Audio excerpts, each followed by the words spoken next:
Okay, just an update on my progress in case anybody is interested. This is my truck. It's a 2025 Ford Maverick. I just got it. This is what I'm going to be using when I travel around. It's really been a really good truck so far. It gets around 40 miles to the gallon. I can get about 500 miles on a full tank. It's a hybrid, but it will pull a trailer. It'll pull 4,000 pounds in case I need it. I have that trailer over there I'm getting ready to fix up into either a camper or just a building to store stuff in. I'm not sure. I might just use it for a building and get me another camper later, a small one. Anyway, just a truck. I'm setting it up now. It's kind of going to show you what I'm doing, but it's kind of messy right now because I don't have it straightened out. Just kind of feeling it out really. Anyway, that's the solar panel right there. That's my thing on my windshield. I just kind of put it right there. But this is going to be the side that most of my crap is on. I got a tablet there facing me where I can reach it. A little table here on the seat. It's got a cushion on it so that I don't mess the seat up.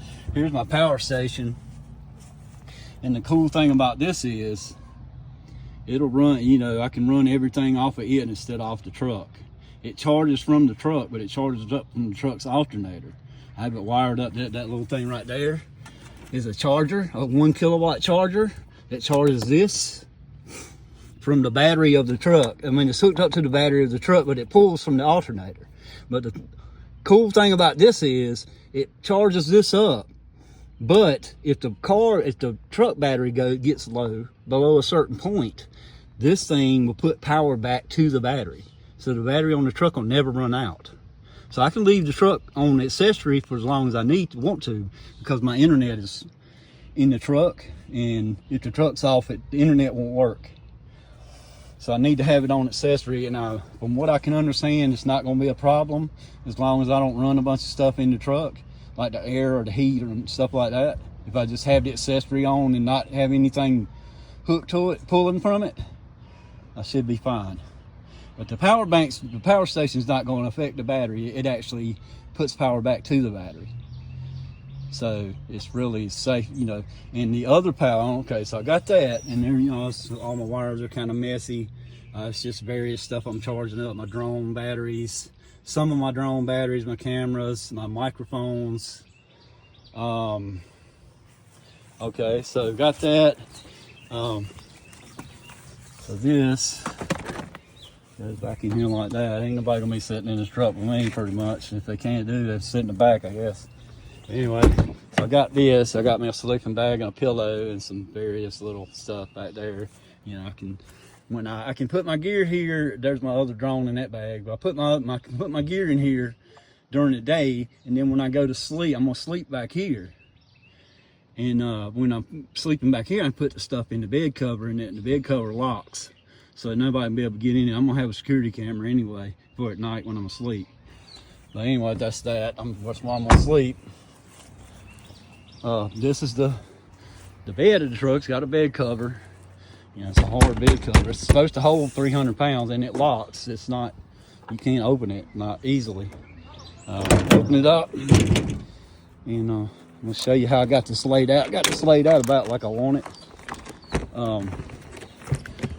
But here it is. I know it's full, but I'm trying to cover up on the bases. Okay, so I got my toolbox here. It just holds, a bunch of stuff I just want to keep dry, and basic big stuff that I'm gonna carry with me that I can keep back here and the heat won't affect it. Got that, and that's a chair and an umbrella. Okay, and I got a screw thing that screws into the ground for the umbrella. It's a patio umbrella, but it's got a thing that you can use it for the beach or in the ground. But I really don't need it because I got something else. But anyway. That's just mats that you put in the bottom of a truck box. That is my toolbox with my hand tools and stuff in it. Yeah, so I got that. I got this off of Amazon. This is a portable cooler. It's powered by it's a refrigerator. It's a portable refrigerator and freezer. You know, you open it one side is a cooler and one side is a freezer. The little size of the freezer and the little side is a refrigerator and big side is a freezer. I got ice in it because I'm testing it out right now. I have a power bank hooked to it. It's right there. It's a little bitty power bank. I want to see how long it'll run it, because if I'm at a campsite or on the beach, I can take that with me and the cooler and run the cooler off of it, and I hope it'll run for at least, I don't know, 7 to 8 hours would be good, if not more, because for that power bank I also have a solar panel. That solar panel was in the truck, so I can be charging this up while it's powering the cooler. So that'll help. The solar panel will charge it up at 100 watts, which would charge it up in about 8 hours. Charge this up in about 8 hours. It's not a real powerful solar panel, but I didn't want a big one. I just got it for kind of like emergencies, because I really don't may not absolutely need it, but I might need it for this. If this power bank is not enough to run this cooler by itself away from the truck. Oh yeah, another thing about that power bank, that little power bank, the big power bank will charge the little power bank. As long as I keep the little power bank hooked up to the big power bank. Anytime that little power bank pulls power, it just pulls power from the big power bank, and the big power bank in turn pulls from the alternator, not the truck battery. And if the truck's off, the power bank doesn't pull from the truck battery at all. Like, even if it needs to be charged, it's not, well, it'll pull from the truck battery up to a certain point. If it drops below like 12.8 volts, it'll shut off. But I don't think it will, since it's putting power back to the battery. I don't think it'll take power from the battery if the truck's off. I'm not real sure about that. I just installed it, so I'm still filling that out. I haven't even drove the truck yet since I've put it in. Shouldn't be a problem, but it was real easy to install because the battery for the truck is under the back seat. You just take this little cover off, and it's right there. And there's little nuts on the top. Hook the wires to it, and that was it. That's all I had to do. Anyway, I don't know what else I can show you. Oh, I got a little sign here on in the window, back window. You can't see it right now, but I don't even know if it's plugged up yet. It may not be. It may not be plugged up. Let's see. It's not plugged up. But it's back here somewhere. Damn it. I wanted to show you the sign because it's kind of cool. I got it off of Amazon. I don't see it. I don't see the wire. It might be under the seat, because I ran it under the seat, but I might have left it there because I stopped and went and did something else. Anyway, that's it for that. Here's the inside of the driver's seat. It's messy as hell, because I haven't straightened it up yet. I'm just kind of getting it, kind of feeling out how I want it to go. And anyway, I put a cell phone mount there for my main phone. That's the phone that basically controls the the Android Auto in the truck, so I don't use my phone. It's just a spare phone. It has a phone number on it that's free. It has talk and text, but no internet.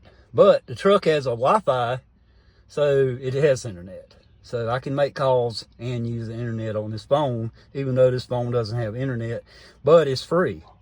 It's a free service called Text Now, and it's free. It's completely free. You have to pay $5 for a SIM card, and that's it. You can choose to get a paid plan if you want to from them, but I would not do it because their paid plans are worse than a regular paid plan. You wouldn't want to get a plan from them. But free is great. You just have to use their app to make calls and send messages. And also the good thing about the Text Now is you can use the maps. Like, you can use your maps on your phone and certain apps. I think Uber or something app you can use on this phone and use the internet. But other stuff, just like browsing the web or something like that, you can't, because it's like there's only certain things you can do with the internet. So anyway, that's that. My tablet for whatever, just so I have a bigger screen to look at videos I've done on, preview videos on, basically, and some other whatever other stuff. I had it, so I wasn't using it, so I might as well put it in the truck. It's a really good tablet, so it should come in useful. That's my drone, one of my drones. It's a little bitty one, itty bitty. That's the one I'm gonna use when I'm walking around, because it'll follow you around. You don't have to have a controller or anything. You control it with hand gestures and stuff. And you can control it with a phone, but I won't even be using it for that. But I got my other drone that I just got, and that freaking thing is awesome. I'm not even a drone pilot, but within 5 minutes, I was like decent with this thing, decent enough to get by. It's a WADA 2. I got the goggles with it. The goggles and the motion controller. The motion controller is cool as hell. The motion controller is cool as hell. You just do this with your hands to control the drone. And it's got head-up display, the head-up mode that you can look around with the goggles in real time, and the drone will turn wherever your head is turning. It's crazy. I love it. Anyway, it's going to be really nice. I can get some really good videos with this. It takes 4K at 60 frames per second. In a high bit rate, so it's gonna be really good videos. And when I get good with this thing, I'm gonna really use it. But anyway, I think that's about enough for now. Anyway, that's probably too long, but I'll get back with you when I got some more updates. Thanks, bye.